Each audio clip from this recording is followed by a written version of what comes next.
4-5 వారాలుగా ఆ కీర్తనలో చెందిన అమూల్యమైన సత్యాలు పరిశుద్ధాత్మ దేవుడు సాగానిపిస్తున్నాడు. అందులో ఏముంటుందిలే అనుకున్నాను నేను, కానీ తవ్వే కొద్ది 1 నుంచి 6 వచనాలు 7 వచనాలు ధ్యానం చేద్దాం. మార్చి చదువుకుందాం. దేవా, నా హృదయము నిబ్బరముగా ఉన్నది, నేను పాడుచు స్తుతిగానము చేసేదను. చదవరెవరు?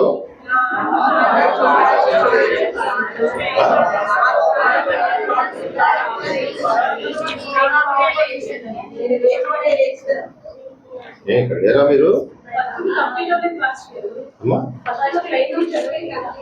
కంప్లీట్ అవ్వలేదా?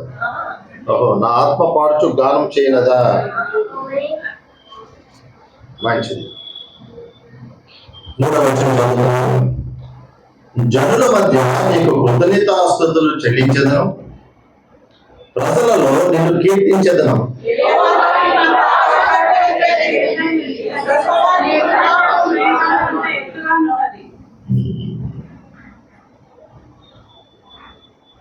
దేవా, ఆకాశం కంటే అత్యున్నతుడుగా నేను కనపరుచుకొనుము, నీ ప్రభావము సర్వ భూమి మీద కనపడనిము. నీ ప్రియులు విమోచింపబడినట్లు నీ కుడి చేతితో నన్ను రక్షించి నాకు అవుతాడు. చాలా అర్థం. మనము గత వారాలుగా 4 వచనాలు ధ్యానం చేశాం. 5-6 వచనాల్లో మొత్తం 3 అంశాలు. ఇందులో ఎన్ని అంశాలు ఉన్నాయి? 3 అంశాలు. 1, తండ్రి అయిన దేవునికి ఔన్నత్యం. ఆయన ఎంత మహోన్నతుడు, ఎంత ఉన్నతమైన దేవుడు, ఆయన ఔన్నత్యాన్ని మనం చూసాం.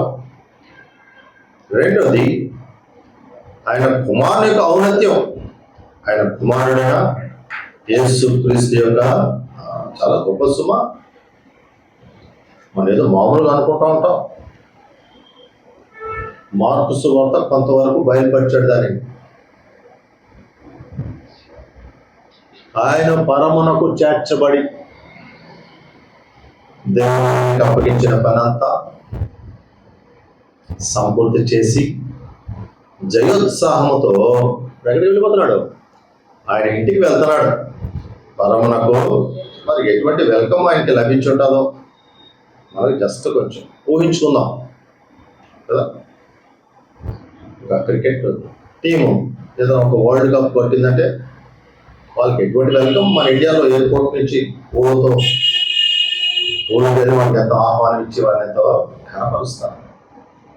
అటువంటిది మనుషులందరి పట్ల దేవుని యొక్క కృప యొక్క అభిష్టం, ఆయన కృప సత్యం యొక్క ఉనికి ఆయనలో పరిపూర్తి చేసి దేవుడు తను అప్పగించిన పనంతటిని సంపూర్తి చేసి ఆయన పరలోకానికి వెళ్ళేటప్పుడు ఆయనకి ఎటువంటి స్వాగతం, ఎటువంటి ఆహ్వానం లభించుంటుందో. ఎక్కడికి చేర్చబడ్డారు? పరమునకు చేర్చబడి తండ్రి అయిన దేవుని యొక్క కుడి పార్శ్వమున. తండ్రి అయిన దేవుడు ఎక్కడున్నాడు? ఆయన సింహాసనము. ఆయన సింహాసనం ప్రక్కనే ఆయన కొరకు, కుడి ప్రక్కన ఆయన కొరకు సిద్ధపరచబడిన సింహాసనం మీద ఆసనుడై ఉన్నాడు. మన జ్ఞానానికి మందదు. ఆయన ఔన్నత్యాన్ని కూడా మనము ధ్యానం చేస్తాం. అలాగే క్రీస్తులో పరిశుద్ధులకి ఔన్నత్యం. గత 2 వారాలు మనం ఏం చేసుకుంటాం? క్రీస్తులో పరిశుద్ధుల యొక్క ఔన్నత్యం. అది ఈ 5-6 వచనాల్లో ఉంది. చూడండి, మొదటి సెంటెన్స్, దేవా, ఆకాశము కంటే అత్యున్నతుడుగా నేను కనపరుచుకో. తండ్రి అయిన దేవునికి ఔన్నత్యం. రెండోది నీ ప్రభావము సర్వ భూమి మీద కనబడము. ఆయన ప్రభావం ఆయన కుమారుడు యేసు క్రీస్తు ద్వారా ఈ భూమి అదంతటా ఆయన ఏం చేశాడైనా ఆయన చిత్తం పరిపూర్తి చేయబడటం ద్వారా ఆయన ప్రభావాన్ని లోకంలో తన కుమారుని ఏం చేశాడైనా కనపరుచుకున్నాడు. తండ్రి అభిష్టమంతా క్రీస్తులో సంపూర్తి చేయబడటం ద్వారా దేవుని యొక్క ప్రభావం ఆయన కుమారుడు యేసు క్రీస్తులో ఏం చేయబడింది? మయపరచబడింది. అది కూడా ధ్యానం చేశాం. మూడోది, నీ ప్రియులు విమోచింపబడినట్లు నీ కుడి చేతితో నన్ను రక్షించి క్రీస్తులో సంపూర్తి చేయబడిన కృప ఆ సత్యమును కూర్చున్న విశ్వాసత మనం కలుగజేసి ఆయన కుమారుడు ఏమై ఉన్నాడో రేపు మనం కూడా ఆ రీతిగా ఉంటాము అనే దానికి హామీ. ఆయన కుమారుడు ఏ రీతిగా ఉంచాడు? రేపు మనం పొందబోయే ఆ స్వాస్థ్యము గురించిన హామీ. ఆయన ఏ రీతిగా మహిమపరచబడ్డాడో రేపు క్రీస్తులో పరిశుద్ధుల యొక్క ఔన్నత్యం గొప్పతనం ఆ రీతిగా ఉంటుందని మనము గత 2 వారాలుగా ధ్యానం చేస్తున్నాం. దాని గురించి నాకు కొన్ని సందర్భాలు మీకు చూపించాను. మొదటి యెషయా గ్రంథం 58 అని చెప్పను, జస్ట్ మీరు జ్ఞాపకం. వాళ్ళు ప్రసాద్ వచ్చారు, హైదరాబాద్లో వచ్చారు కదా, హైదరాబాద్ ఆ కంటిన్యూషన్. కాబట్టి యెషయా గ్రంథము 58 ఆ పరిశుద్ధ ఔన్నత్యం ఏ రీతిగా వారు స్వతంత్రించుకుంటారో అక్కడ కొంతవరకు యెషయా ద్వారా తన ప్రజలకి జ్ఞాపకం చేస్తున్నాడు. వారు దేవుడు ప్రశ్న వేస్తున్నారు, ఏమయ్యా మేము ఉపవాసం ఉంటున్నామే, మా ఉపవాసాన్ని మీరు ఎందుకు లక్ష్య పెట్టడం లేదు, మా ప్రార్థనలు ఎందుకు పెట్టడం లేదు అని యెషయా ద్వారా వారు దేవుడిని ఏం చేస్తున్నారు? ప్రశ్న వేస్తున్నారు. అప్పుడు దేవుడు యెషయా ద్వారా వారిని క్లారిటీ ఇస్తున్నాడు. వారు చేసే ఉపవాసానికి దేవుడు కోరిన ఉపవాసం ఏదైతే ఉంటుందో యెషయా ద్వారా తన ప్రజలకు ఏం చేస్తాడు? ఆయన క్లారిటీ వారికి ఇస్తున్నారు. వారు ఏమంటున్నారు? ఉపవాసం ఉన్నప్పుడు నేను వారి మొరను వినను.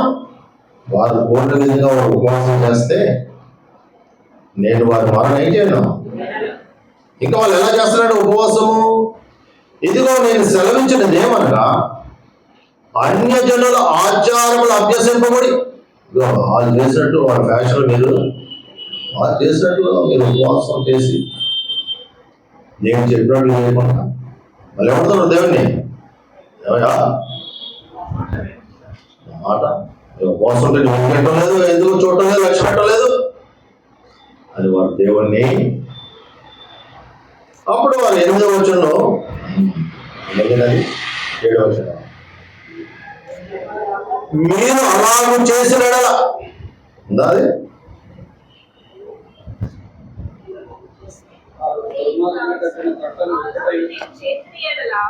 ఎక్కడమ్మా? అది చెప్పండి. 8వ వచనంలో చూడండి, భక్తుడు అంటాడు, మీరు అలాగూ చేస్తే ఎలా చేయటం? 6వ వచనం చదవాలి. దేవుడు కోరిన ఉపవాసం ఏంటో చెప్తున్నాడు. వివరించను, ఆ రెఫరెన్స్ చదివితే మీకు అర్థమైపోతుంది. దేవుడు కోరిన ఉపవాసం ఏంటి? దుర్మార్గులు కట్టిన కట్లను విప్పుటయు,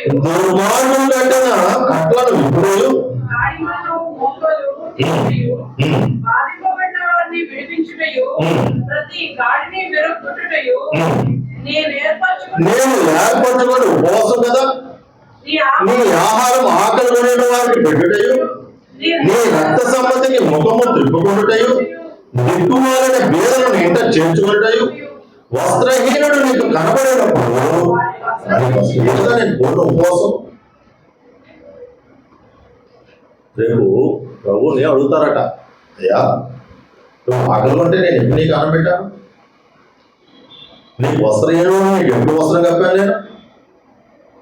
రేపు పొద్దున అడుగుతాడు. కాబట్టి దేవుడు కోరిన ఉపవాసం ఏదో ఆ ఉపవాసానికి ప్రభావం ఏం చేశాడు? క్రమం పెట్టారు. వారు ఎటువంటి ఉపవాసం చేస్తున్నారు? 4వ వచనం, వారు ఉపవాసం ఉంటూ మీరు కలహాలు పడుతున్నారు, వివాదాలు చేస్తున్నారు, అన్యాయంగా బుద్ధిపడుతున్నారు, ఉపవాసం ఉండరు, మీ కంఠాన్ని పరమన వినబడినట్లుగా వారు చేసే ఉపవాసం అది. అటువంటి ఉపవాసం చేస్తూ వారు దేవుడు అడుగుతున్నారు. 2వ వచనం 3వ వచనం, మేము ఉపవాసం ఉండగా నువ్వు ఎందుకు చూడవు? మేము ప్రాణులు ఆయాసం పరుచుకుండగా నువ్వు ఎందుకు లక్ష్య పెట్టు? మనం కూడా ఉన్నామేమో చూడండి. మన విశ్వాసం కూడా నేను ప్రతి ఆధారం వస్తున్నాను, కాంగ్రాస్త్రం చిరిగిపోయి కాబట్టి చిరిగిపోయి వేస్తున్నాను నోటు.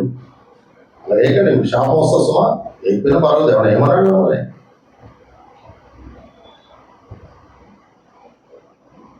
అందుకే ఏమన్నాడు దేవుడు? దయచేసి అలా దేవుని అవమానపరచండి. చిరిగిపోయిన 2-3 వస్తున్నాయి. దేవునికి ఇచ్చే శ్రేష్టమైనది ఇవ్వాలి. మీరు అలా చేస్తూ మీరేమైనా ప్రశ్నిస్తున్నారు? ఏమయ్యా మా ఉపసరి వచ్చి పెట్టాడు, మా శరీరాన్ని మేము ఆశపరచుకున్నాం, నీకోసం ఆశపడుకోండి దేవుడు మిమ్మల్ని. నువ్వు ఎందుకు లక్ష్య పెట్టు అని మరీ చేస్తున్నాడు దేవుడికి. దేవుడు ఆడుతున్నాడు, దేవుడితో అదే అవుతున్నారు. అప్పుడు దేవుడు కోరిన ఉపవాసం ఏంటో వారికి జ్ఞాపకం చేసి, మీరు అలా ఉంటే ఏమన్నాడు? 8వ వచనంలో, అలాగ నువ్వు చేసిన అంటే దాని అర్థం ఏంటి? అలా ఉంటే నేను కోరిన ఉపవాసం చేస్తే అప్పుడు నీ యొక్క ఔన్నత్యం, నీ యొక్క స్థితి ఎలా ఉంటుందో యెషయా ద్వారా తన ప్రజలకి చేస్తున్నాడు. చదువు ఎలా ఉంటుందట? మొత్తం 10 ఘనతలు ఉన్నాయి. నేను చదువుకున్నా, ఏం చెప్పాను కదా. ఎలా ఉంటుందన్న పరిశుద్ధ ఔన్నత్యం? ఆయన కోరిన మీదుగా మన విశ్వాసాన్ని కట్టుకుంటూ ఆయన చిత్తానుసారంగా మన ఆత్మీయత నడిపించుకుంటాం అంటే వారి యొక్క ఔన్నత్యం ఎలా ఉంటుంది? దాని ప్రజల యొక్క స్థితి ఎలా ఉంటుందట? ఇక్కడ మొత్తం 10 ఘనతలు ఉన్నాయి. తర్వాత ఆయన విశ్రాంతి దినాన్ని గురించి చెప్తాడు. 14వ వచనం వచ్చాడు ఏమన్నాడు? మొదటి చదువు, నా విశ్రాంతి దినాన్ని నాకు ప్రతిష్టమైన దినమని నీవు ఊరకుండిన ఎడల విశ్రాంతి దినము మనోహరమైనది, యెహోవా ప్రతిష్ఠిత దినమనియు ఘనమైనదనియు అనుకుని దాని ఘనముగా ఆచరించిన ఎడల ఆయన విశ్రాంతి దినాన్ని ఘనంగా ఎంచుకోవాలి. మనం విశ్రాంతి దినం అంటే పాత నిబంధనలో దేవుడు తన ప్రజలకి విశ్రాంతి దినం అంటే శనివారం. క్రొత్త నిబంధనలోకి వచ్చేది ఆయన కుమారుడు యేసుక్రీస్తులో ఆయన మరణము పునరుత్థానం ద్వారా పరిపూర్ణమైన విడుదల. అందరూ విడుదల లేదు మనుషులు. క్రీస్తులో దేవుడు తన అభిష్టాన్ని సంపూర్తి చేసి లోకానికి ఏమి ఇచ్చాడైనా? ఆత్మ సంబంధమైన జీవాన్ని, విడుదలను ఇచ్చాడు. ఆయన మరణించి పునరుద్ధానుడిగా లేచిన దినాన్ని ప్రభు దినంగా ఆచరిస్తున్నాం. కాబట్టి ఆయన విశ్రాంతి దినం అంటే ప్రభు దినాన్ని ఎలా ఎంచుకోవాలట? ఎంతో ఉన్నతంగా ఘనమైనది ఎంచుకోవాలి. మనం ఆరాధించడానికి వచ్చాం. ఆ రీతిగా మనం ఆయన దినం, ప్రభు దినాన్ని ఆ రీతిగా ఉన్నతంగా ఘనమైనది ఎంచుకుంటున్నామా? ప్రశ్న వేసుకున్నాం. మన తోచొట్టుగా మనం నడుచుకుంటూ మనం ఏడుతున్నాం ప్రభుని, ఏమయ్యా మేము ఆశపరచుకుంటామంటే నువ్వు ఎందుకు మమ్మల్ని చూడవు, నువ్వు ఎందుకు మమ్మల్ని లక్ష్య పెట్టవు? న్యాయం ఉన్నది. నీవు నా విశ్రాంతి దినాన్ని ఘనంగా ఎంచుకుంటే ఏం కలుగుతుందా? యెహోవా యందు ఆనందించమంటే ఏంటో నీకు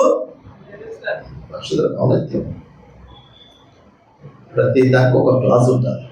ప్రతి ఆశీర్వాదానికి మన ఆశీర్వాదం కావాలి. మనకి ఆశీర్వాదం చదువుకుంటాం, పై చదువుకోం కదా. ఆశీర్వాదము అది చదువుకుంటాం, బజార్ చదువుతూ ఉంటాం, పైగా ఇలా అది నెరవేర్చేయమంటాం. నేను ఆయనకు అనుకూలంగా ఉంటున్నానా లేదా, ఆయన చిత్తానుసారంగా నా విశ్వాసాన్ని కట్టుకుంటున్నానా లేదా ఒక్కసారి కూడా మనం ఏం చేయలేము, ఆలోచించని పరిస్థితి. ఎవరైతే ఆయన విశ్రాంతి దినాన్ని ఘనంగా ఆచరించడానికి, విశ్రాంతి దినాన్ని ఘనపరచుకోవడానికి వారు సిద్ధపరచుకుంటారో వారు ఎలా ఉంటారట, యెహోవా యందు ఆనందిస్తాం, ఇంకోటి దేశం యొక్క ఉన్నత స్థలముల మీద నేను ఎక్కిస్తాను.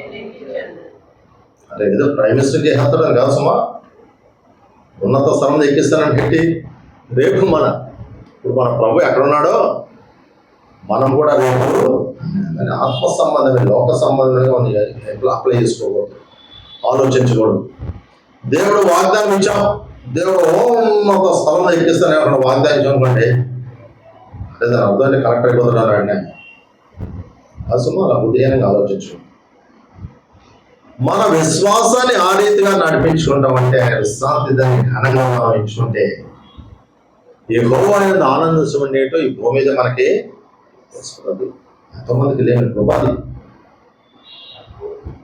రెండోది, భూమి యొక్క ఉన్నత స్థలముల మీద ఆయన ఏం చేశాడు, ఆయన ఎక్కిస్తాడా. ఇంకోటి, నీ తండ్రి అయిన యాకోబు స్వాస్థ్యములోని అనువులో, యాకోబు యొక్క స్వాస్థ్యం తన ప్రజలని ఇశ్రాయేలు,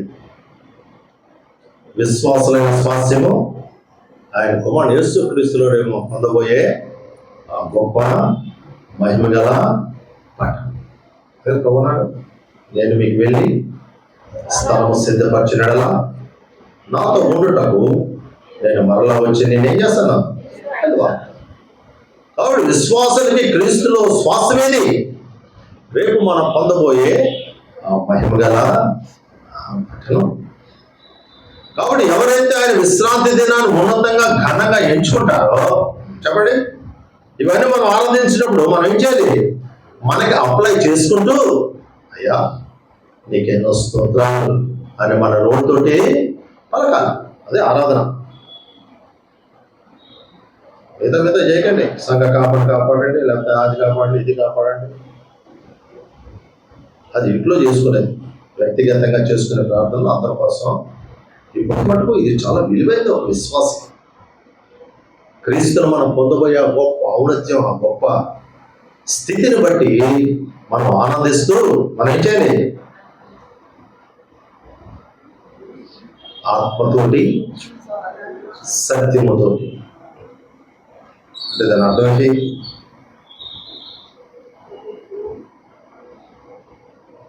సత్యము ద్వారా మనము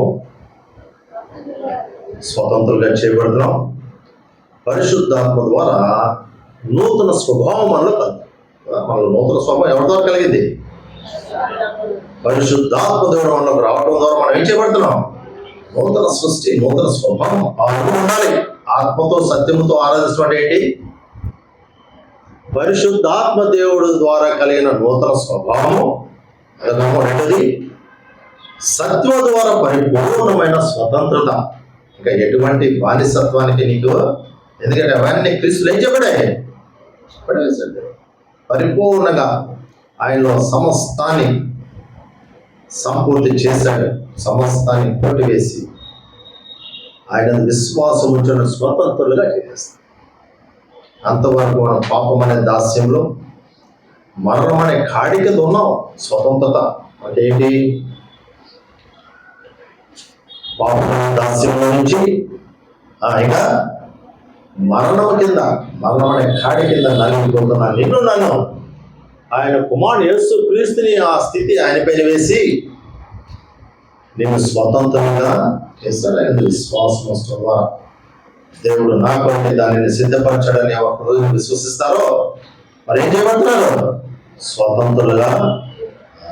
ఆ అనుభవం ఏం చేయాలి, మనం ఆయన పూజించాలి, స్తుతించాలి. అది ఆత్మతో సత్యముతో ఆరాధించడం. అంటే ఆత్మీయమైన అర్థం ఏంటి? ఇవన్నీ ఇటువంటి స్పష్టత ఉండాలి మనకి ఆరాధన చేసేటప్పుడు. చెప్పడం అంతా నోటితోటి ఆత్మతో ఏంటి? ఆత్మ దేవుని ద్వారా నూతన సృష్టిగా చేయబడిన అనుభవం. రెండవది సత్యము ద్వారా స్వతంత్రులుగా చేయబడిన అనుభవం. ఈ రెండు అనుభవాలు ఉంటేనే తప్ప ఆయన చిత్తానుసారమైన అర్పణ మనము చేయలేము సుమా. మామూలుగా చేస్తాం అంతే. ఇలాగే మేము ఆయాసపరుచుకుంటాం కదా, నువ్వు ఎందుకు మమ్మల్ని లక్ష్య పెట్టు? ఎప్పుడైనా ప్రశ్న వేసావాలగా? మంచిది, అదంతా అయిపోయింది. ఎప్పుడైతే నీ విశ్వాసాన్ని ఆయన విశ్రాంతి దినాన్ని కనపరిచే విధంగా నువ్వు నడిపించుకుంటావు, ఆటంకాలు వస్తాయి. ఆటంకం వల్ల ఏదో అవుతుంది.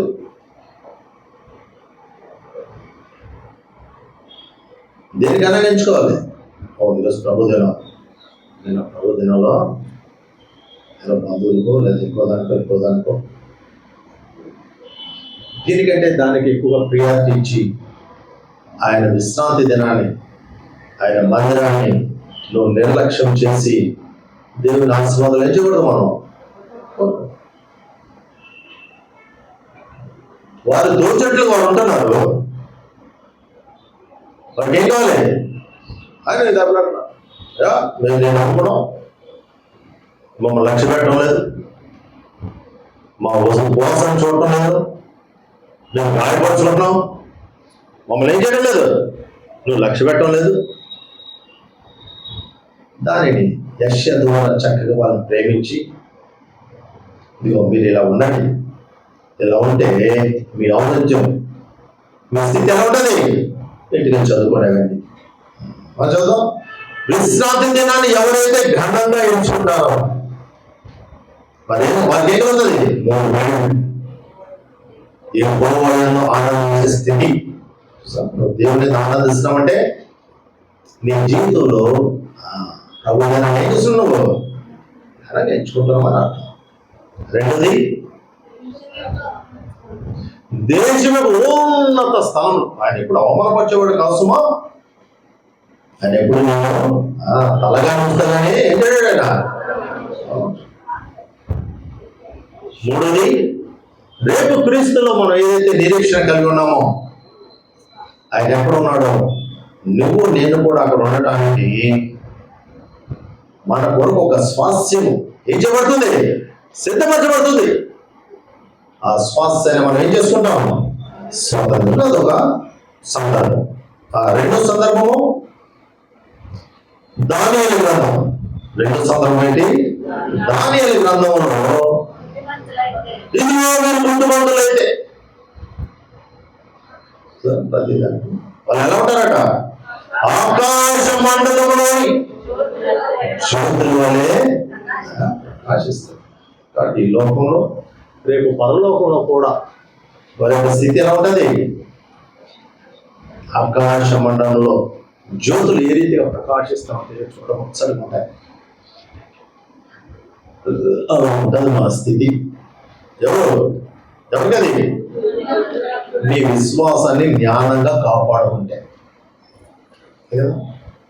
మత్తయి సువార్త 25 మొదటి నుంచి అంటాడు, బుద్ధిమంతుడు బుద్ధిహీనుడు. ఎవరు? విశ్వాసులే, దేవుని ప్రజలే. కొంతమంది ఎలా ఉన్నారట? వారు విశ్వాసాన్ని జ్ఞానంగా వణుకుతోటి భయంతో కాపాడుకునేవారు కొంతమంది. రెండోది వారి విశ్వాసాన్ని నిర్లక్ష్యంగా అవుతుంది. బుద్ధిమంతుల యొక్క ఔన్నత్యం ఏముంటుందట? వారు ఆకాశ మండలంలోని జ్యోతులు పోయిన వారే. అలాగే అనేకులను త్రిప్పడం.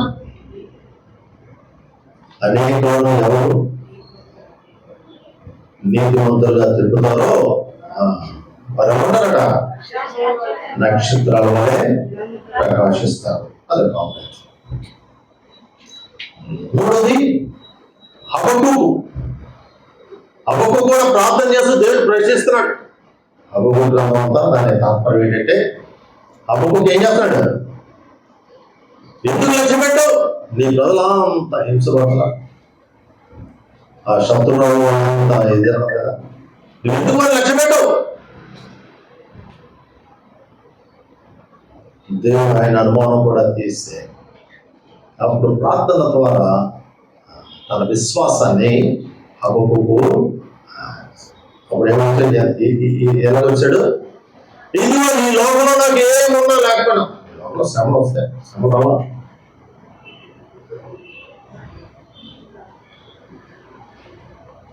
ఆ శ్రమను బట్టి హబక్కు ఏం చేస్తాడు? దేవుని ప్రజల పక్షంగా ఎందుకు వారిని అలక్ష్యం చేస్తావు? ఎందుకు మనం లక్ష్య పెట్టలేదు? ఆ శత్రువులు వెళ్ళింటే బాగుంటున్నారు వీళ్ళు.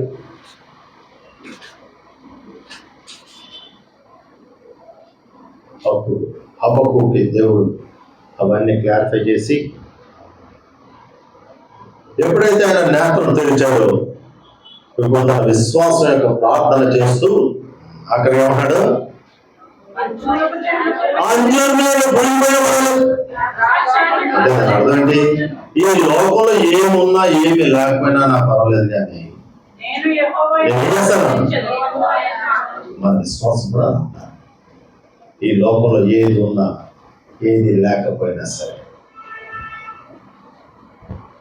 ఆయనను ఆనందించే విధంగా మన విశ్వాసాన్ని ఏం చేసుకుంటూ ఉండాలి? సిద్ధపరచుకుంటూ ఉండాలి. అటువంటి ఒక అభ్యాసం. ఏదైనా సమస్యలు కృంగిపోయి దేవుని పక్కన పెట్టేస్తాం.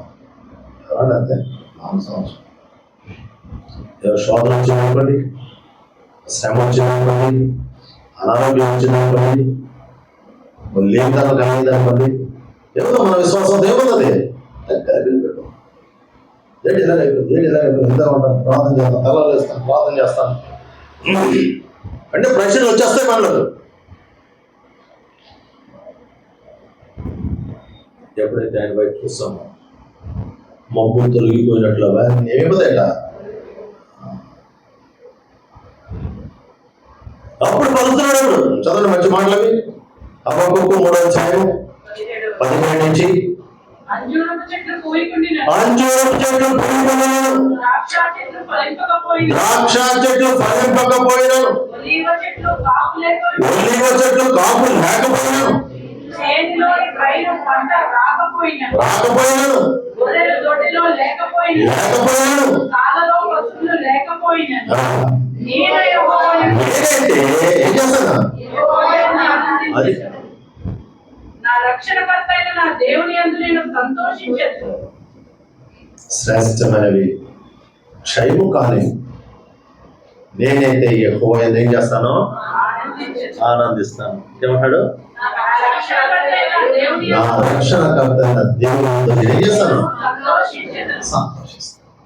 కాబట్టి ఈ లోకం అంతా శాశ్వతం. ఈ లోకం అంతా క్షయం అయిపోయి ఏది ఉండదు మనతో కదా. మన బయట ఉంటారా? మనతోటి మన భర్త ఉంటాడా? మన భార్య ఉంటుందా? మీ ఆస్తి ఉంటుందా నీతోటి? అసమా నువ్వు ఎప్పుడైతే లోకానుసారంగా ఆలోచిస్తే వాటిని బట్టి ఏమో మన విశ్వాసం. హబక్కు ద్వారా అదే నేర్పుతున్నాడు పరిశుద్ధాత్మ. ఆ పరిస్థితి, దేవుని ప్రజల యొక్క పరిస్థితి, ఆ క్షమ దేవుని ప్రార్థన చేస్తున్నారు. ఎందుకు వారు లక్ష్య పెట్టలేదు? ఎందుకు వారికి అప్పగించారు? ఎందుకు ఈ శ్రమ?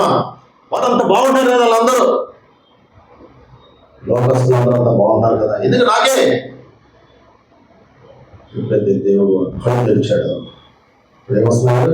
విశ్వాస ప్రార్థనకి నిజంగా ఈ లోపల అంత శాశ్వతం. ఈ లోపల ఏదున్నా ఏది లేకపోయినా సరే నేను ఎవరైనా ఆనందిస్తాను. అవన్నీ మనము ఆచరిస్తున్నాం. ఈరోజు కొత్త నిబంధనలో ఒక సందర్భానికి చూపించి ఆరాధనలకి వెళ్ళిపోతాం. చాలాసార్లు పంచుకున్నాను.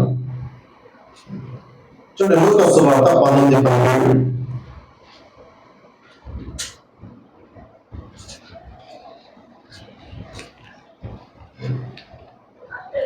బలా మంచి దాసుడా, బలా మంచి దాసుడా, నీవు ఈ కొంచెంలో నమ్మకంగా ఇదిగో ఈ కొంచెంలో నువ్వు నమ్మకం ఉన్నావు కాబట్టి పది పట్టణముల మీద అధికారిగా ఎన్నుకొని అది పట్టణం అధికారమై దేవుని పరిశుద్ధుల కావాల్యం. ఆయన కొరకు నువ్వు కొంచెం నమ్మకం ఉంటే చాలు. పూర్తిగా కూడా అడగలే, కొంచెం నమ్మకత్వం కనపరిస్తే రేపు ఏం అప్రిషియేషన్ వస్తుంది? బలా నమ్మకమైన దాసుడా, ఇదిగో నాతో పాటు నువ్వేం చేయాలి? రాజ్య పాలన చేయాలి. దీని గురించి కొంత ఒకసారి చెప్పేసినట్టున్నాను, మరొకసారి జ్ఞాపకం చేస్తున్నాం. చాలా మంచిది. ఇంకా మత్తయి సువార్త 25 చాలా క్లారిటీ ఉంటారు.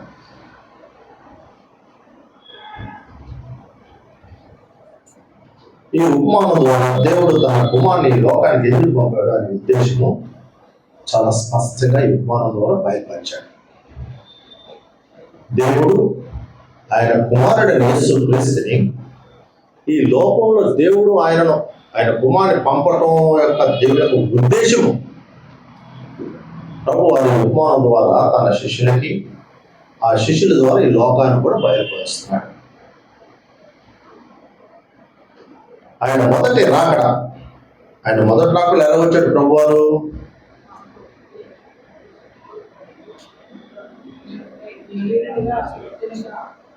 దేవుడు అతిరిక్తుగా, బాలయేసుగా,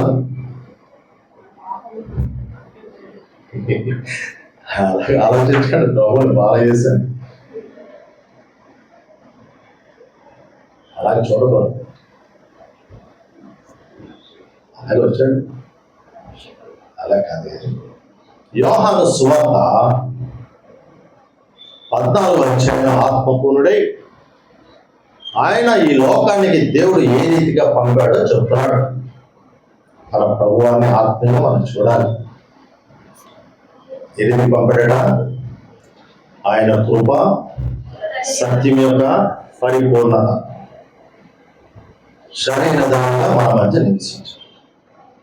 ఆయన రీతిగా మనం చూడాలి. బాలయేసుగా పశువుల పాకలో గొడవలు కొట్టి అలా చూడకండి. ఆయన్ని ఆ ఉద్దేశంలో ఉండకూడదు. మనం యోహాను బయలుపరుస్తున్నాడు. ఏ రీతి బయలుపరుస్తున్నాడు? ఆయన కృప. ఆయన కృప అంటే దేవుడు మన పట్ల ఏ కృప కలిగి ఉన్నాడు ఆ కృప. ఇంకోటి దేవుడు ఉద్దేశం, దేవుడు మన పట్ల ఎటువంటి సత్యత కలిగి ఉన్నాడు ఆ ఉద్దేశాలు శరీరధారి నీ మధ్య నా మధ్య మనలో ఏం చేశాడు? తెలుసు. మంచిది. ఆయన కృప ఏం కలిగింది?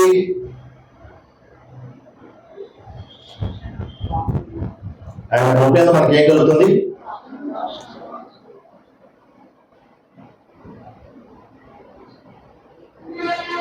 ఆయన కృప ద్వారా కదా మనం రక్షణ పడుతున్నాం. ఆయన కృప కదా మన క్షమాపణ, దేవుడి యొక్క క్షమాపణ. దేవుడు ఏదైతే మనం క్షమించాలని ఉద్దేశం కలిగినాడో ఆయన కృప ద్వారా ఏం చేశాడైనా బయలుపరిచాడు. ఆ కృప ఏదైతే మనం చూస్తున్నాం, ఆ కృప ఉనికి ఆయన శరీరధారిగా రావాలి. ఆయన శరీరధారిగా ఈ లోకంలో రావడాన్ని బట్టి దేవుడు మనల్ని క్షమించాలనే ఉద్దేశము శరీరధారిగా మాట్లాడాలి. అర్థమవుతుందా మీకు? ఆయన కృప ఏముంది? విమోచన. ఇంకోటి ఆయన కృపలోనే కదా మనల్ని మన దాంతా ఆయన పైన వేసుకుని మనం క్షమిస్తున్నాడు. కృప ద్వారానే కదా మనం క్షమింపబడుతున్నాం. కృప ద్వారానే కదా విమోచింపబడుతున్నాం. దేవుని ఉద్దేశం ఏదైతే కృపలో దేవుడు చేయాలని నిర్ణయించాడో అది శరీరధారిగా మనం వచ్చి ఆయనలో దాన్ని ఏం చేశాడు? సంపూర్తి చేశాడు. అందుకే ఆయన ఏమన్నారు? కృప సత్య దేవుని యొక్క కృప సత్యం యొక్క పరిపూర్ణత క్రీస్తు. దేవుడు ఆత్మీయంగా మనం ప్రభుని ఆ రీతిగా ఆలోచించాలి తప్ప ప్రభుని ఏం ఆలోచించదు. ఎంత సదన పశువుల దగ్గర పడుకోబెట్టం బాలయేసు ఇవన్నీ మన లోకానుసారంగా ప్రభుని చూడకూడదుమా. మంచిది. అలాగే ఆయన ఎందుకు పంపేయడం కూడా చెప్తున్నాడు. 61 ఆయన ఎందుకు పంపించాడట? ఈ లోకంలో ఆ శరీరధారిగా ఈ లోకంలోకి రావటం వల్ల దేవునికి ఉద్దేశం ఏంటి? ఎందుకు పంపించాడు ఆయన్ని? దీనులకు దేవుని యొక్క కృపా సత్యము శరీరధారిగా ఈ లోకంలో రావటం వల్ల దేవుని యొక్క ఉద్దేశం ఏంటి? ఎందుకు పంపించాడు ఆయన్ని?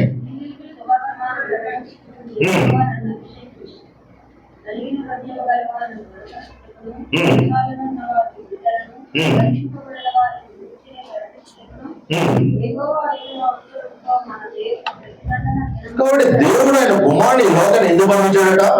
ఆయన ఉద్దేశం ఏంటి? అప్పుడే ప్రభు వారి లోకంలో రాకముందే ఆయన గురించి ఆయన చెప్పండి, ప్రభువు యెహోవా ఆత్మ నా మీదకు వచ్చి ఉన్నది, దీనులకు వర్తమానం ప్రకటించడానికి, క్రీస్తును గురించిన వార్త. ప్రభువు ఉన్నప్పుడు ఆయన రాజ్య సువార్తను ఏం చేశాడు? ఆయన ప్రభు చేసే పరిచయం ఎంత ఏంటి? ఆయన రాజ్య వ్యాప్తి, ఆయన రాజ్య సువార్త. దీనులకు సువర్తమానం అంటే ఏంటి? మంచి వర్తమానం. దీనులకు మంచి వర్తమానము. యెహోవాను అభిషేకించాడు.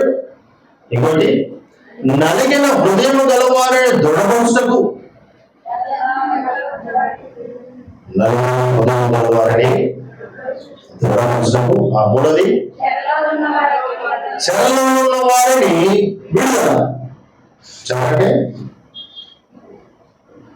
మనం ఎన్నో బలహీనతలు కదా, ఒక్కొక్కరు దాన్ని బలహీనత, ఒక్కొక్కరు బలహీనత. అందరికి ఒకే బలహీనతలు ఉండవు. ఆ పరిస్థితుల్లో క్రీస్తు ప్రభుత్వం ఏం కలుగుతుంది? విడుదల. ఇంకోటి, బంధింపబడిన వారికి విముక్తి. క్రీస్తులో ఇటువంటి విడుదల ఉంది మనిషికి.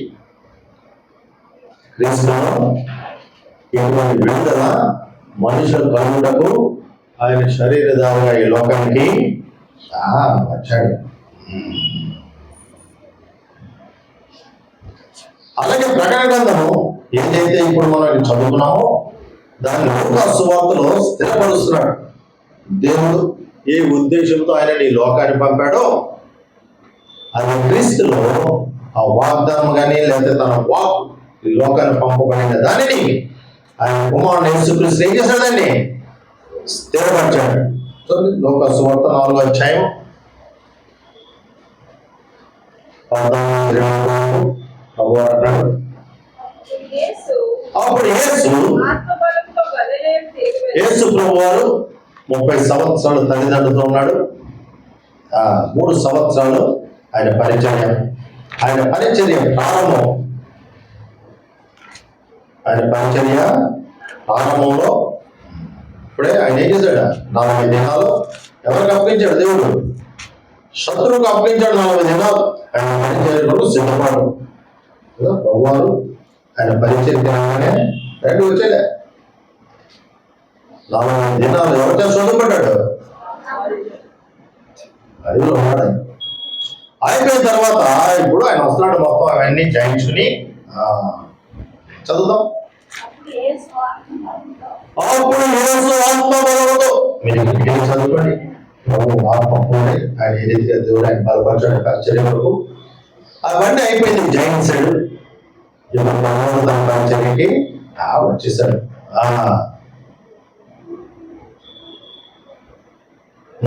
అప్పుడు యేసు ఆత్మ బలముతో ఎక్కడికి వచ్చాడు? ఆయన అరణ్యం నుంచి గలిలయ ప్రాంతానికి వచ్చాడు. ముందు గలిలయ ప్రాంతానికి తిరిగి వెళ్ళాడు. ఆయన కూర్చున్న సమాచారము ఆ ప్రదేశం అంతటా వ్యాపించింది.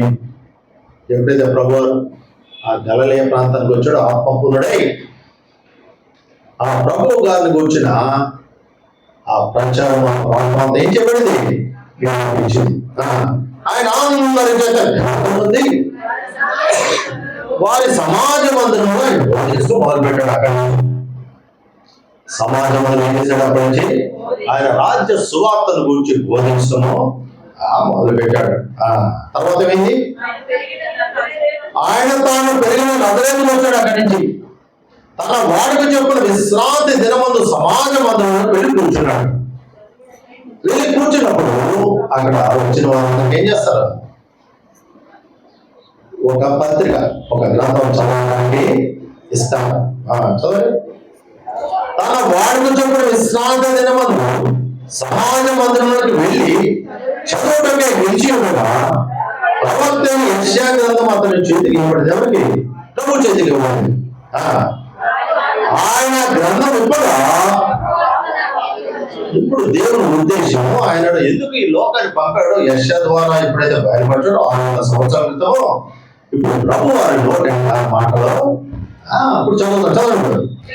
ప్రభు ఆత్మ నా మీదకి వచ్చింది, వేదనకు సువార్త ప్రకటించకే ఆయన అభిషేకించాడు, చెట్ల ఉన్న వారికి విడుదల కలగడానికి, గుడ్డి వారికి చూపు కలగడానికి, నలిగిన వారిని విడిపించటకు, ప్రభు హితవత్సరం ప్రకటించటకు ఆయన నన్ను పంపి ఉన్నాడు. చూడండి ఎంత స్పష్టంగా చెప్తున్నాడు. ప్రభు ఆయన ఎందుకు ఈ లోకాన్ని పంపాడు అనేది లేఖనాల ద్వారా ఏదైతే యెషయా ద్వారా బయలుపరచబడిన దానిని ఇప్పుడు క్రీస్తు ప్రభు దాన్ని ఏం చేస్తాడు? చదివి ఆఖరిది ముఖ్యమైనది ఏమంటాడు అక్కడ? ఆయన వ్రాయబడిన చూడగా ఆయనకు దొరికాడు. ఆయన గ్రంథము చుట్టూ పరిచారకులకు ఇచ్చి కూర్చున్నాడు. సమాజ మందిరంలో ఉన్న వారందరూ ఆయనను తేరి చూస్తున్నారు. ఆశ్చర్యం కదా? ఎంతమంది చదువుకుంటారు? ప్రతి ఒక్కరు ప్రతి విశ్రాంతి దాన్ని ఏం చేస్తూ ఉంటారు? చదువుతుంటారు. కానీ ఎప్పుడైనా ప్రభు అని మాటలు చదివారో అక్కడ ఉన్నవారందరూ ఏం చేశారు? ఆయన తట్టు ఆశ్చర్యంగా తేరి చూడగా అప్పుడు ప్రభు ఏమన్నా చదవండి అందరూ. ఆయన ఎవరు? ప్రభు వారు నేను మీ విడిగిలో ఈ లేఖ ఉంచబడింది.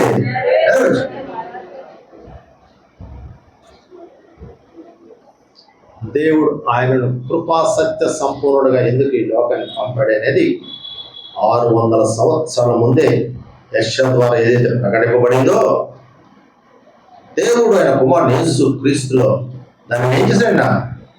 స్థిరపరిచాడు. ఏదైతే స్థిరపరిచాడు? ఏమన్నాడు ప్రభువారు?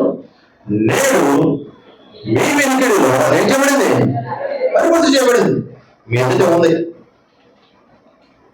దేవుడు ఆయన కుమారుడు యేసు క్రీస్తుని ఈ లోకానికి ఎందుకు పంపాడు అనే దానిని ప్రభువులో యెషయా ద్వారా ఏదైతే బయలుపరచబడిందో ఆ లేఖనము క్రీస్తుని ఏం చేయబడింది? స్థిరపరిచాడు. మంచిది. దీని గురించి ఉపమానం గురించి దేవుడు ఆయనను ఎందుకు ఈ లోకాన్ని పంపాడనే ఉద్దేశం, దేవుడు ఎందుకు పంపాడో, ఆయన ఏ రీతిగా వచ్చాడో మనం చూస్తాం.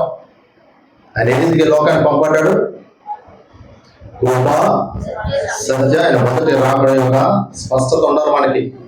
ఆయన మొదటి రాకులు ఎలా వచ్చాడే టక్కని ప్రశ్న వేసేయండి.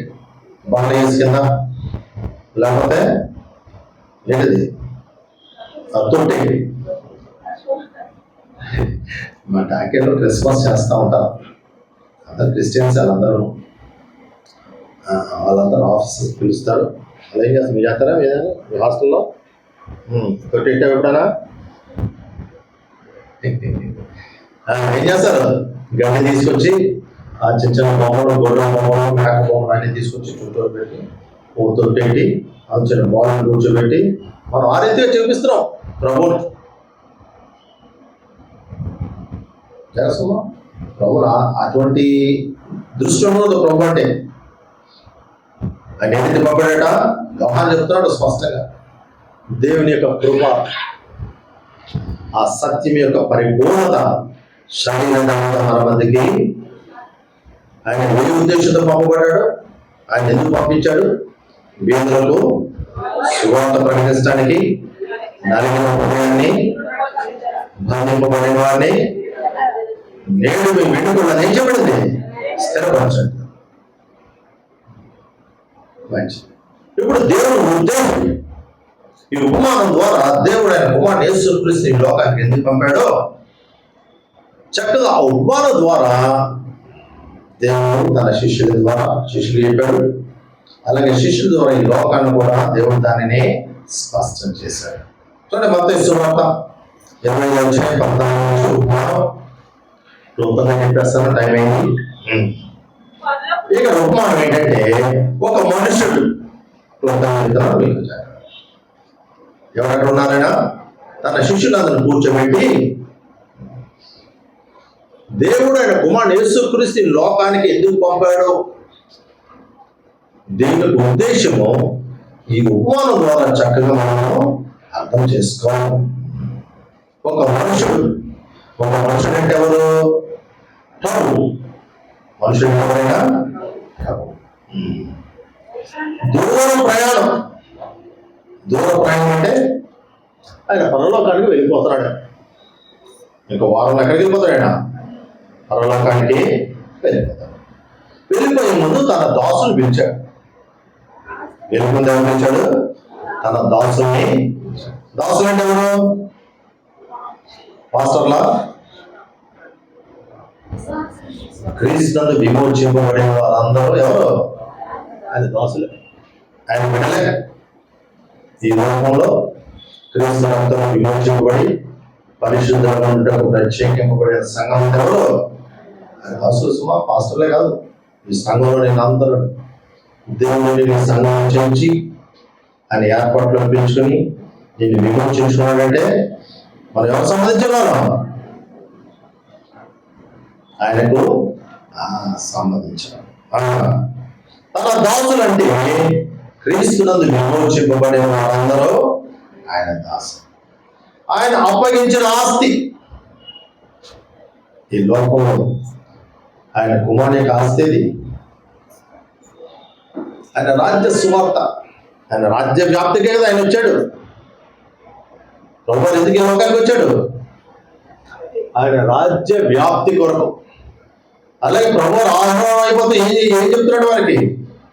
మీరు సర్వ లోకానికి వెళ్ళి సర్వ సృష్టికి.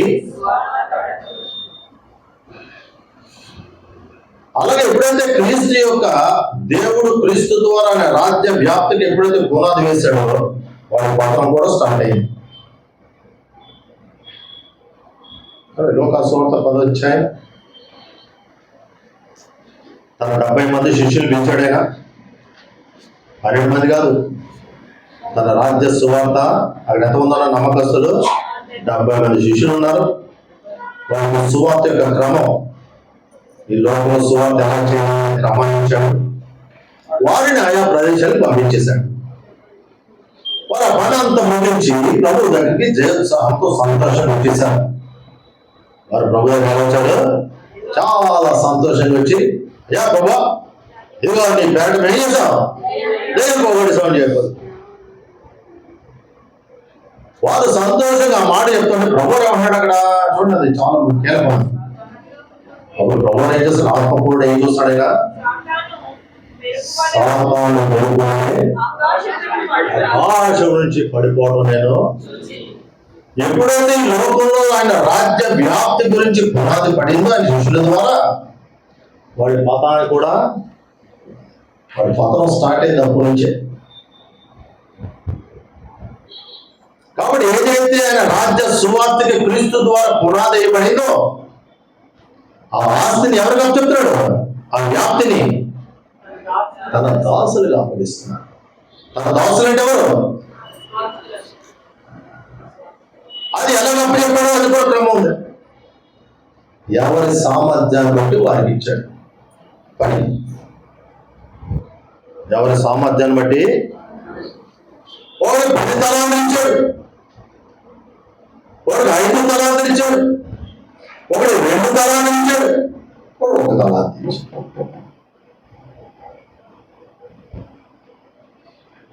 కాబట్టి ఈ పరిచర్యలో నేను స్థిరపరిచి నేను వాక్యం ద్వారా పోషిస్తూ నేను విమోచించుకుని తన ఏర్పాట్లో పిలుచుకున్నాడంటే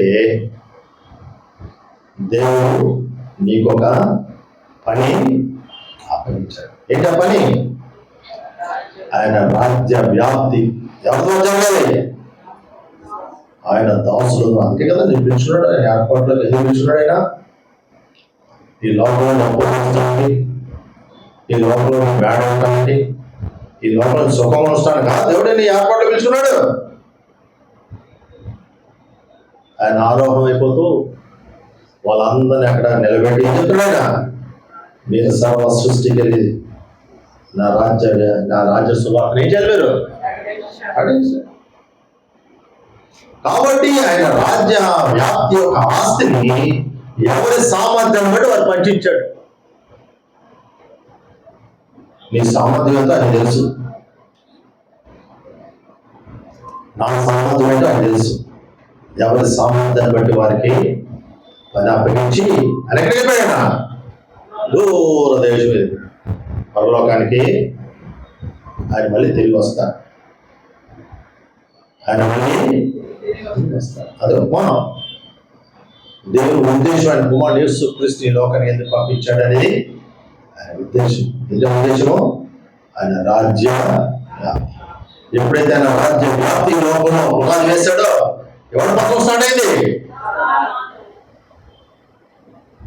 ఆకాశం నుంచి ఏమవుతాడా చదవటం చూస్తాడు. ఎవరు ఆత్మపూర్ణ చూస్తున్నాడు కదా. వాళ్ళు శిష్యులు చెప్పిన దానికి ప్రభువు చెప్పిన దానికి ఏమన్నా కోయిన్సైడ్ అయిందా? ఎంత మాట చెప్పాడైనా ఆయన ఆత్మపూర్ణ చూస్తున్నాడు. ఎప్పుడైతే ఆయన శిష్యుల ద్వారా పునాది వేసాడు ఆయన రాజ్య సువార్తకి ఏమొదలైంది? పతనంలో మొదలై ఇంకో మాట చెప్తాడు, మంచి మాట అక్కడ. ఏంటమాట? అబ్బాయిలు ఈ లోకంలో దయ్యాలు పోతారని మీరు సంతోషించదు, కానీ మీ పేర్లు ఎక్కడున్నాయి? దాన్ని బట్టి సంతోషించాలి. కాబట్టి మన సంతోషం ఎలా ఉండాలి? రేపు నేను ఆయనతో ఉంటాను అనే దాన్ని బట్టి మనం ఎక్కువగా మంచిది. మళ్ళీ ఆయన తిరిగి వస్తున్నాడు. ఈసారి గొర్రెపిల్లగా అవసరమా? ఈసారి గొర్రెపిల్లగా దేనికి వస్తాడు ఆయన? చదువు ఎందుకు వస్తాడు? ప్రకటన గ్రంథం 20:12. మరియు గొప్పవారేమి కొద్దివారేమి మృతులైన వారందరూ ఆ సింహాసనం ఎదుట నిలవబడి ఆయన సింహాసనం నిలబడాలి. అప్పుడు గ్రంథములు విప్పబడెను, మరియు జీవ గ్రంథము అను వేరొక గ్రంథము విప్పబడెను. ఆ గ్రంథముల యందు వ్రాయబడి ఉన్నట్టు వాటిని బట్టి తమ క్రియల చొప్పున మృతులు తీర్పు పొందిరి. సముద్రము తమలో ఉన్న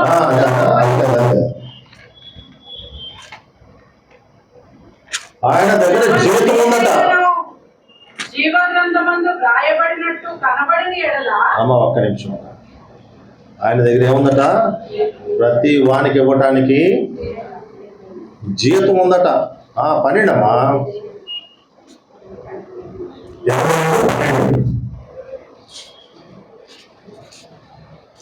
ఇదిగో త్వరగా వచ్చుచున్నాను. వస్తున్నాను. వాడి క్రియలు చెప్తున్నాను. ఏంటి దాని అర్థం? నీ సామర్థ్యాన్ని బట్టి నీకు ఇవ్వబడిన పనిని బట్టి మనకి ఏమన్నా కదా చదవండి. వాడి క్రియల చొప్పున ప్రతి వాని ఇచ్చుటకు నేను సిద్ధపరిచిన జీతము ప్రభు తన శిష్యుని తన దాసుని పిలిచి ఏదైతే దేవుడు ఆయనకు అప్పగించిన పని సంపూర్తి చేసేసి ఆ పనిని ఇప్పుడు ఎవరికి అప్పగించాడు? తన దాసునికి ఇచ్చి ఆయన దూర ప్రాంతం వెళ్ళిపోతూ వారికి ఏం చెప్తున్నాడు? నేను మళ్ళీ తిరిగి వస్తాను, దానికి ఇంకేం చేస్తాను? మీకు లెక్క అడుగుతాను సుమా, ఎవరైనా లెక్క అడుగుతాడు. ఈ లెక్క 10 తలాంతులు ఈ లెక్క అప్పగించే టైం వచ్చేటప్పటికి సంతోషంతో ఇంకొక 10 తలాంతులు తీసేసి ఆ యజమానికి అప్పుడు కలిగే అప్రియేషన్, పరిశుద్ధులకు ఔన్నత్యం. అది మీకు చెప్తున్నాను నూతన బంధంలో. అప్పుడు ఏమన్నాడు వారు?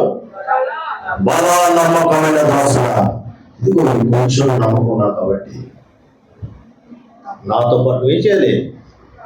రాజ్య పాలన, రాజ్యాన్ని తీసుకో. కాబట్టి దేవుడు ఆయన కుమారుడు యేసుక్రీస్తు లోకానికి ఎందుకు పంపించాడు? దీనికి ఉద్దేశం ఏంటి? ఉపమానం ఏం చేస్తాడైనా ఆయన శిష్యులకు చెప్తున్నాడు. ఎవరి సామర్థ్యం బట్టి వాడు ఏం చేశాడు అని అప్పగించాడు. సామర్థ్యం అంటే ఎవరు చేసుకోవాలి? అర్థం చేసుకోవాలి. కృపావరాలు.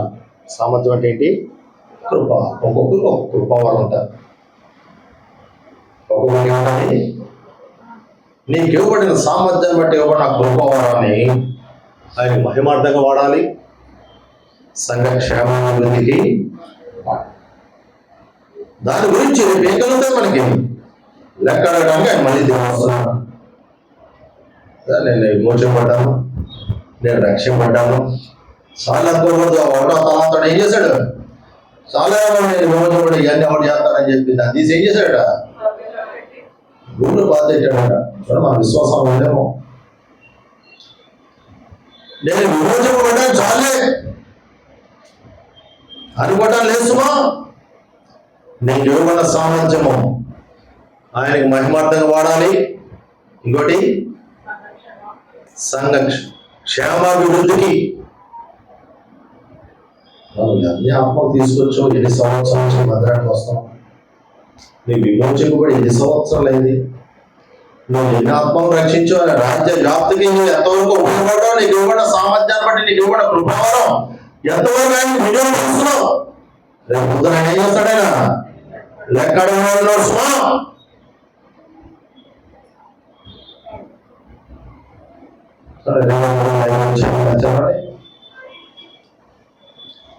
క్రీస్తు సింహాసనపు తీర్పు ఆయన ఎదుట నిలబడినప్పుడు వారి క్రియ చేయడానికి ఏం కలుగుతుంది? బహుమానాలు. రేపు మనకి బహుమానాలు ఇవ్వడానికి ఆయన ఎంత జీతం కూడా ఉన్నట.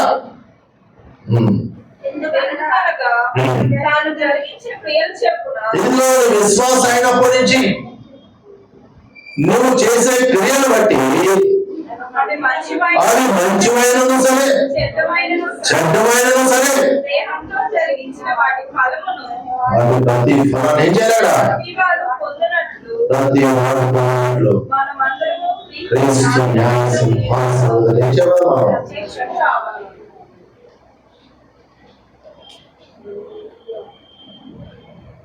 కాబట్టి క్రీస్తులో విమోచింపబడిన మనము ఏదైతే దేవుడు ఆయన కుమారుడు యేసు క్రీస్తుకి అప్పగించిన పని ఏం చేశాడా? ఆయన సంపూర్తి చేసేసాడు. అందుకే ఆయన ఏమన్నారు? కృప సత్య క్రీస్తుని పట్ల ఎటువంటి స్పష్టత అనుకుంటారు. ప్రభుత్వం మనకేముండాలి? వాడు పశువు పాకల అది ఉత్తరాకులు సుమా అవి కథలుగా వెళ్ళిపోవడానికి ఆత్మ సంబంధాన్ని ఎలా చూడాలి మనం? దేవుని యొక్క కృప, ఆ సత్యము నీ పట్ల నా పట్ల ఆయన ఉద్దేశం యొక్క పరిపూర్ణత శరీర మధ్య ఉండి దానిని సంపూర్తి చేసేసి తన శిష్యుని గురించి దేవుడు ఆయనను ఎందుకు ఈ లోకాన్ని పంపడం ఆయన ఉద్దేశాన్ని బయలుపరుస్తున్నాడు. ఎవరి సామర్థ్యం బట్టి దేవుడు క్రీస్తు ద్వారా ఏదైతే పని ఇక్కడ సంపూర్తి చేయబడిందో దాని యొక్క వ్యాప్తి ఎవరు అందించలేదు? క్రీస్తు విమోచింపబడిన వారు 2000 సంవత్సరాలు 2000 సంవత్సరాలు ఎప్పుడైతే లోకాన్ని విడుదల కలిగిన నాటి నుండి ఆయన రాజ్య వ్యాప్తి కొన్ని కోటాను పంటలు ఏర్పడదు. అది ఏర్పాటులో ఈ మంచి సాక్ష్యం కలిగి వెళ్ళిపోయిన వాళ్ళు చాలా మంది. వారికి రేపు అక్కడ ఏముంటది? అలాగే ఇప్పుడు మనం బ్రతికి ఉన్నాం. ఇక బ్రతికిన కాలం కూడా ఆయన త్వరగా రాబోతున్నాడు. నేను విమోచింపబడ్డాను. చాలా మంది విశ్వాసం అక్కడితో ఆ పరిమితి అక్కడ ఆగిపోతే రేపు ఎవరున్నాడు? ఎవరమ్మా ఏంటి నేను ఏం చేసావు అని అడిగాడు. అక్కడ ఏమన్నాడు? మౌనంగా తల దించుకొని నీ జాతి కాబట్టి వాళ్ళకి ఇవ్వచ్చు కదా, నీ పక్షంగా ఆదరణ చేసిన కదా, నేను వాడి దగ్గర తీసుకుంటాను కదా, వాడు చేతులు కాళ్ళు కట్టి ఎక్కడేమన్నాడు సుమా. దేవుని ఆయన ఉద్దేశం ఉపమానం చాలా కీలకమైనది. దేవుని ఉపమానం క్రీస్తు ఎందుకు ఈ లోకాన్ని పంపాడు? ఆయన రాజ్య వ్యాప్తికి పునాది వేశాడు క్రీస్తు ప్రభు. ఆ వ్యాప్తి ఎవరికి అప్పగించాడు? తన దాసమైన వారికి అప్పగించాడు. ఎందుకు అప్పగించాడు? రేపు నేను లేకాడు. ఎందుకు లేకాడు? నీకు సిద్ధపరిచిన దానిని జీతాన్ని నీకు మంచిది. సామర్థ్యంలో తేడా ఉన్నప్పటికీ వారికి ఇవ్వబడిన పనులు మాత్రం నమ్మకం ఉంటే సమానమైన నమ్మకత్వం. దేవుడు తను అప్పగించిన పనిలో నువ్వు కనపరిచిన నమ్మకత్వాన్ని బట్టి రేపు నీకు అక్కడ ఏముంటది? అప్రిషియేషన్. అందరూ బలా నమ్మకమైన దాసుడు ఎంత మంచివాడది. క్రీస్తులో పరిశుద్ధుల ఔన్నత్యం బలా ఈ కొంచెంలో నమ్మకం ఉన్నాను. రేపు క్రీస్తుతో పాటు 1000 ఏళ్ల పాలనలో మీరందరూ ఏం చేస్తారు? రాజ్యాన్ని పాలన చేయాలి క్రీస్తుతో పాటు. దాని కొరకు మనం ఏం చేస్తాడు? ఆయన సిద్ధపరచుకుంటున్నాడు. అట్టి కృపని పరిశుద్ధాత్మ దేవుడు అందరికీ అనుగ్రహించండి. ఇంకా కొన్ని రెఫరెన్స్లు ఉన్నాయి. అది అయిపోయింది. వచ్చేవారు ఇంకా క్లోజ్ చేసేస్తాను. చదవండి రెఫరెన్స్ చదివాము. ఏప్రిల్ 9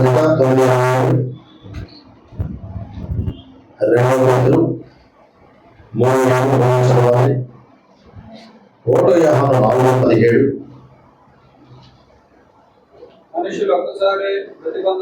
మనుషులు ఒక్కసారి మృతి పొందాలి. ఆ తర్వాత తీర్పు జరుగుతుంది. కాబట్టి ఒక్కసారి మృతి పొందంటే క్రీస్తులో మృతి పొందిన వారికి రేపు ఏం జరుగుతుంది? తీర్పు. ఎంతో చదువుతుంది. మృతి పొందడం అంటే క్రీస్తుతో పాటు బాధ పెట్టబడి విమోచింపబడిన నాటి నుండి మనకేం కలుగుతుంది? నువ్వు చేసే క్రియను బట్టి అక్కడ ఏం కలుగుతుంది? ఏం చదువుతాడు? పేదలు ఏమన్నాడు? చదువున్నాడా? ఎవరి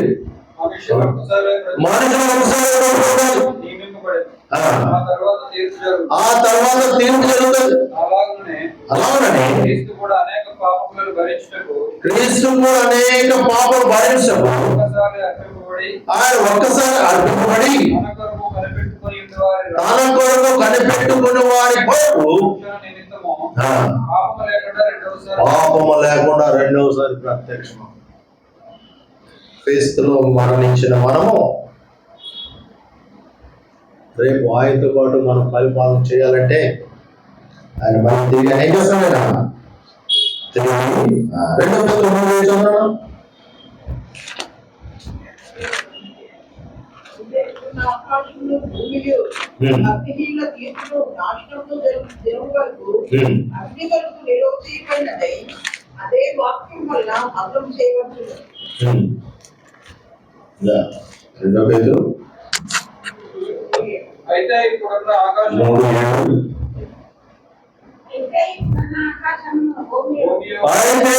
ఆకాశంలో భూమియు భక్తిహీనుల తీర్పును నాశనంలో జరుగు దినమునకు అగ్ని కొరకు ఏం చేయాలట? మీరు గోడ పోషించాలంటే మీకు చక్కగా అర్థమవుతుంది. తిరిగి చదువుకోవచ్చు. ఆఖరిగా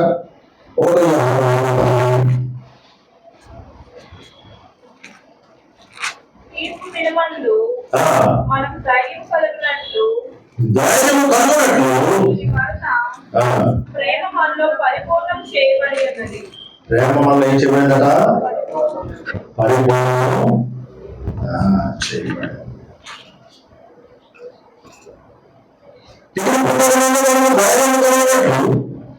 దీని వలన క్రీస్తు ప్రేమ మనలో ఏం చేయబడిందట? పరిపూర్ణము ఎలాగా ఆయన ఎట్టుగా ఉన్నారో మనము కూడా ఈ రోజు అట్టి వారమై ఉన్నాం. అమ్మగా అసలేదు అది కదా. ఎక్కడ తీర్పు ధైర్యం కలుగునట్లు ఇదిగో దీని వలన అంటే సెకండ్ సెంటెన్స్. దీని వలన ప్రేమ వలన ఏం చెప్పండి కదా పరిపూర్ణం చేయబడింది. ఎందుకు అనగా ఆయన ఏమై ఉన్నాడో అతి కృపని పరిశుద్ధాత్మ దేవుడు మనకి. కాబట్టి ఆయన ఆరాధించడానికి వచ్చాం. క్రీస్తు పరిశుద్ధమైన ఔన్నత్యం. రేపు ఆయన బలా నమ్మకమైన దాసుడు ఆయన అనిపించుకుంటామా, లేకపోతే మౌనంగా తలదించుకుంటామా, మనం పరీక్ష చేసుకుందాం. ఆయన ఎదుట బలా నమ్మకమైన దాసులని అప్రిషియేషన్ రావాలంటే దేవుని సామర్థ్యాన్ని బట్టి నీకు ఇవ్వబడిన ఆ వరాన్ని ఏం చేయాలి? ఒక్కొక్కరికి ఒక వరం. చాలా కృపావరం రెఫరెన్స్ అంచది మీకు వివరించడానికి టైం లేదు. కృపావరం మనకు తెలిసినవే. దేవుడు ఈ కృపావరాన్ని బట్టి నేను మహిమపరచబడాలనుకుంటున్నాడు అని పరిపూర్ణ విధేయత కనపరచడం ద్వారా ఆయన నామం ఆ కృపావరం ఏం చేయబడుతుంది? కనపరచబడుతుంది. అలాగే నీ ద్వారా ఆయన రాజ్య వ్యాప్తికి ఏం కలుగుతుంది? దోహదం